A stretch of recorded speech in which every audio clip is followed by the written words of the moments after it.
As we've been working through the beginning of Mark's Gospel during the last few months, last week we were thinking about Jesus calling the 12 apostles, Peter, Andrew, James, John, and the rest of them. It was also Remembrance Sunday, which meant I spent most of the time speaking about remembrance in general, rather than the 12 apostles. So this week, I thought we would have another look at the 12, but also who else was around them. Towards the end of Mark's account of Jesus' ministry, we read of a woman who poured expensive perfume onto Jesus' head, which he interpreted as anointing him for his coming burial. We read of a young man who was there when Jesus was arrested. When the crowd laid hold of the young man, he slipped out of his robe and ran away naked. We think that this was Mark telling his own wee story. As Jesus was being crucified, we read of the woman looking on from a distance, Mary Magdalene, Jesus' mother Mary, and a lady called Salome.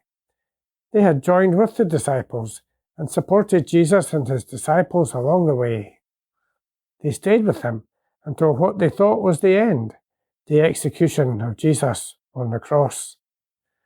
Afterwards, Joseph of Arimathea risked his reputation by asking for Jesus' body.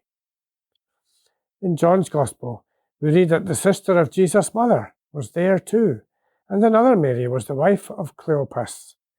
In Luke's Gospel, a woman called Joanna was there when the women found the empty tomb. Perhaps she was Mary's sister. In the Acts of the Apostles, Luke's story of what happened next, we read that there were 120 men, not counting the women. So often we think that Jesus only had 12 disciples, and that others who were involved were just bystanders. But in fact, Jesus attracted more and more people to join him and the other disciples. In 3 years, his group grew from 12 to more than 120 people. But the 12 were there from the beginning to the end.